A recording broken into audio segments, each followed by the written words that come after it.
Gente, obrigado. Tá aí.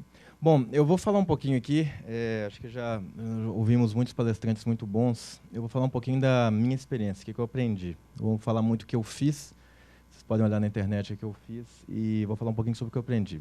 E eu vou falar sobre o que eu aprendi na última década, desde que eu saí da minha Belo Horizonte, o sotaque não saiu de mim, mas eu saí da cidade, e montei várias empresas em vários países. Tá? Meu e-mail está ali, meu Twitter, quem quiser me contactar, fica à vontade. Tá, um pouquinho o que eu fiz na última década. Eu vivi em 7 cidades, em 5 países diferentes. Eu visitei mais de 30 países fazendo negócios. Eu comecei 6 empresas na área de games e tecnologia, né, e 4 eu tive uma saída ou pessoal ou da própria empresa que foi vendida. E eu levantei mais de 40 milhões de dólares de venture capital, que é um montante bastante razoável sob qualquer ponto de vista. E é uma responsabilidade muito grande também. E eu negociei com algumas das maiores empresas do mundo. Eu não estou falando isso para me gabar, que eu acho que muita gente aqui já fez o mesmo, mas eu queria contar para vocês os aspectos culturais de se negociar com empresas pequenas e grandes ao redor do mundo, que é muito interessante. Tá? E eu vou começar fazendo uma coisa interessante, que é falar um pouquinho sobre o que eu aprendi em cada cidade que eu vivi. Eu acho que o ambiente que a gente viveu, ele mostra muito as possibilidades e as oportunidades daquele lugar. E molda bastante o seu caráter, molda bastante a sua experiência e até mesmo sua vontade de sair do lugar. Então, a primeira cidade aqui é Belo Horizonte, minha cidade natal. O que eu aprendi em Belo Horizonte? Bom, a primeira coisa que eu aprendi em Belo Horizonte é que eu não escolhi nascer em Belo Horizonte. Tá? Não estou falando isso de uma forma ruim ou boa, eu estou falando isso de uma forma que Belo Horizonte me moldou o que eu sou. Todos os meus valores, toda a cultura da cidade, ela está impregnada em mim e vai estar impregnada em mim o resto da minha vida. Tá? Existe aquele velho ditado, né? Você sai do lugar, mas o lugar não sai de você. E isso é verdade para mim. As coisas boas, as coisas ruins.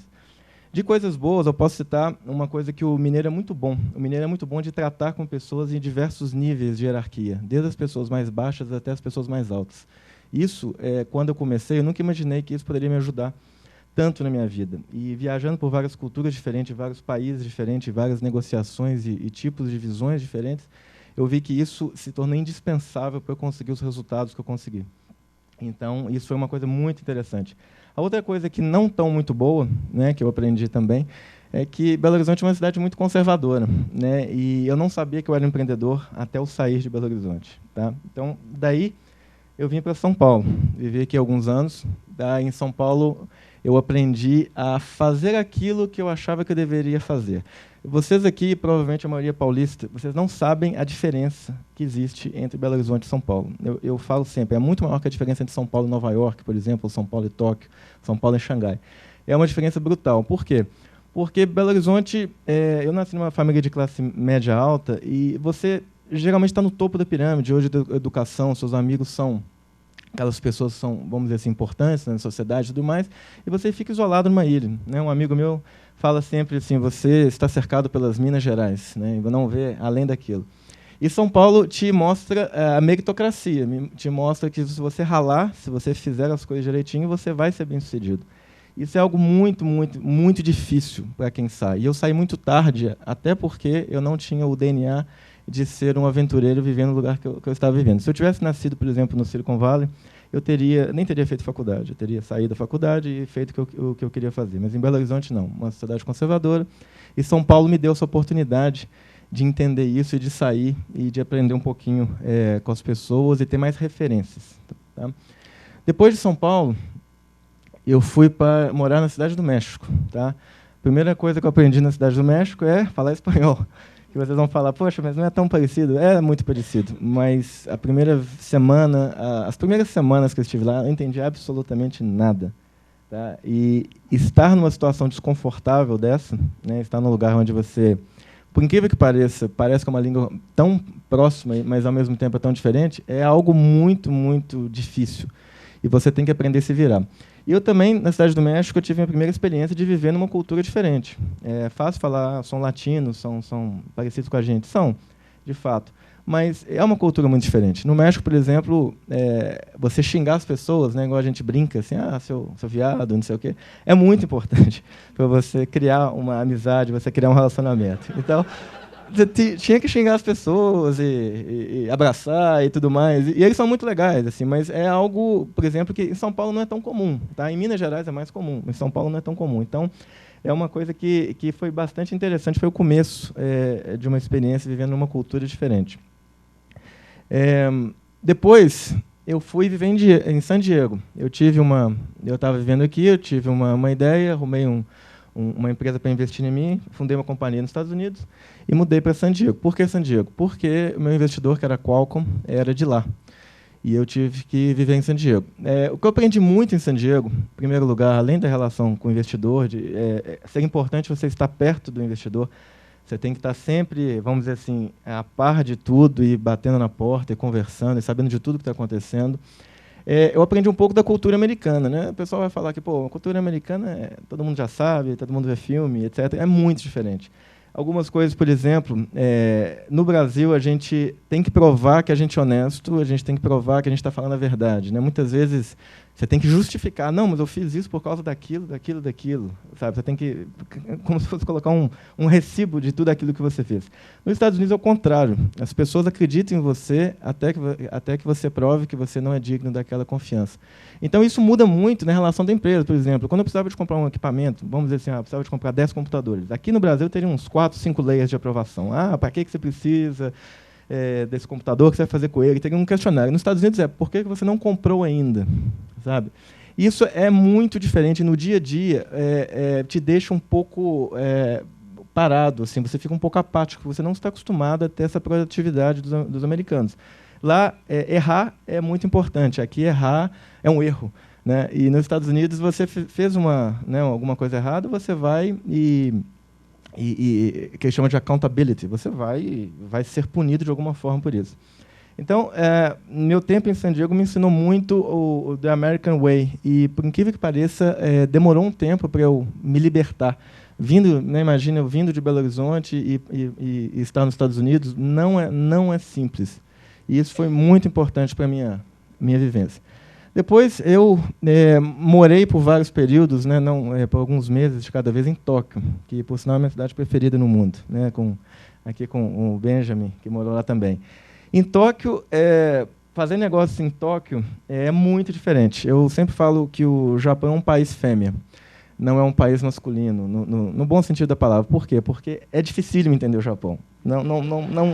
Eu acho que quem mora no Japão sabe disso. É um país que eu acho que nunca vai ser entendido. Por quê? Porque você tem uma cultura muito diferente. Eu amo, assim, estou falando de vocês, é um país que eu amo. É o país que eu mais amo no mundo, é o Japão.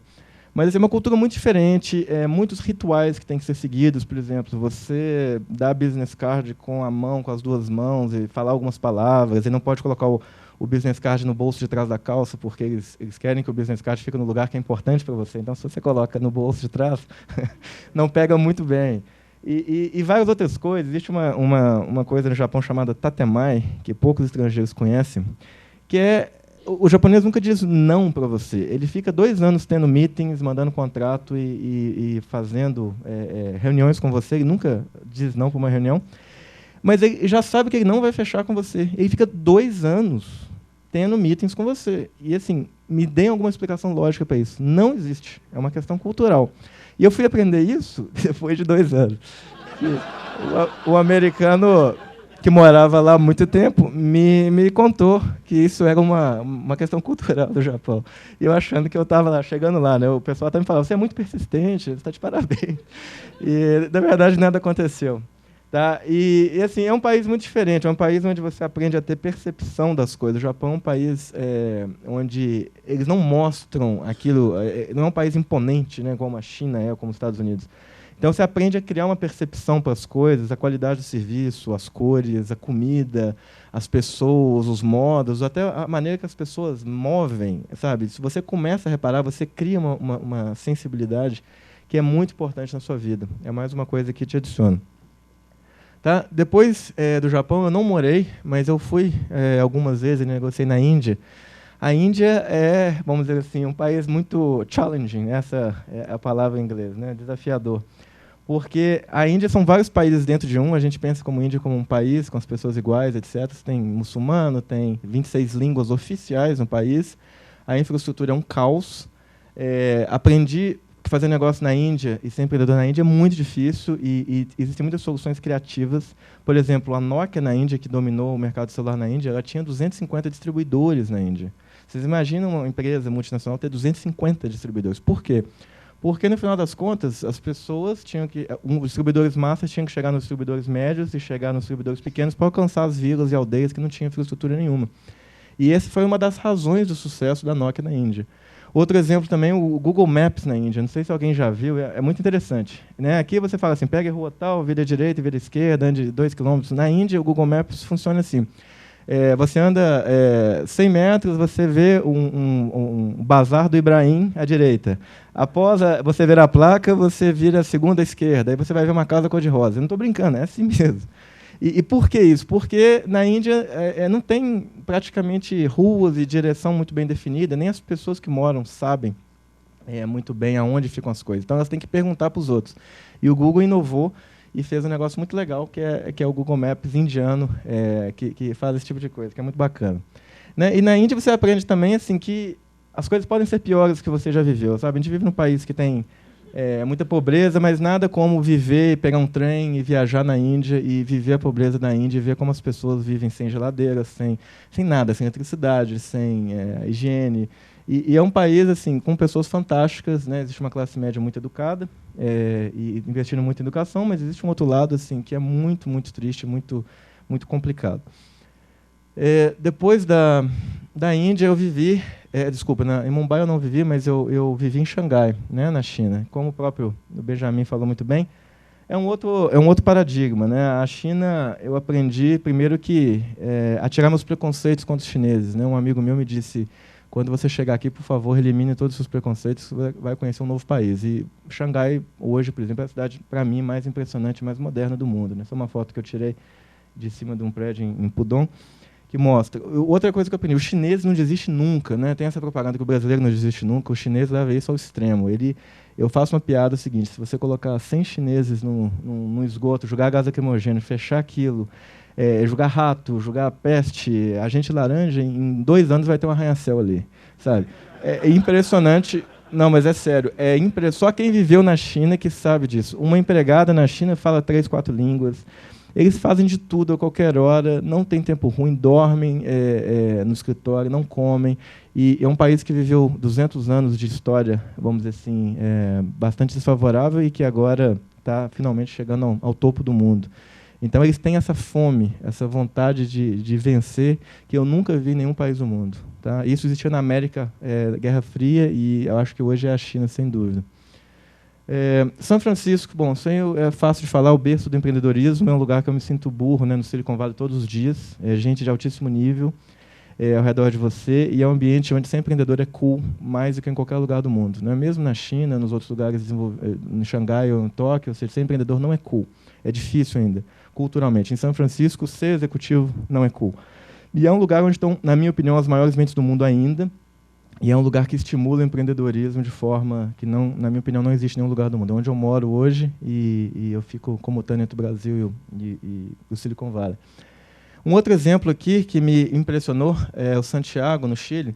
Por quê? Porque é um país da América Latina que não tinha cultura de empreendedorismo e que ela foi criada na marra e com estratégia e com organização. Isso é uma foto do presidente do Chile recebendo empreendedores agora em abril desse ano, um evento que eu ajudei a organizar também no Brasil.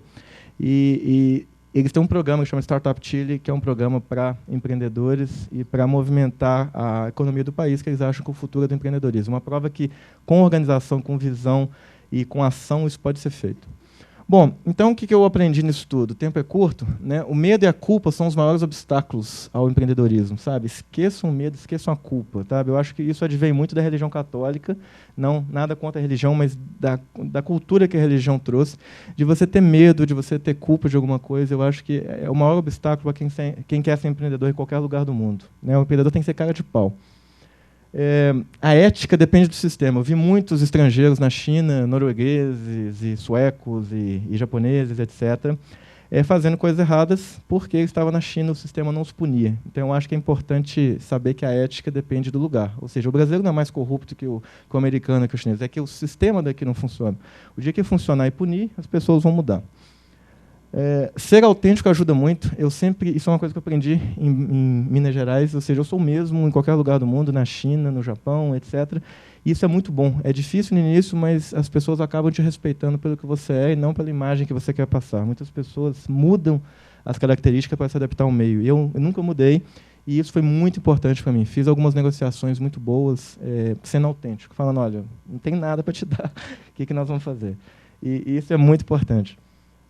A paixão distorce a realidade. Isso é o negócio do Steve Jobs, Reality Distortion Field, né? Ou seja, quanto mais apaixonado você é, mais você consegue as coisas, sabe? Então, não tenha medo de ter paixão. É muito importante ser apaixonado pelo que faz, e a sua empolgação, sua energia acabam mudando as coisas de forma que você nunca imaginou.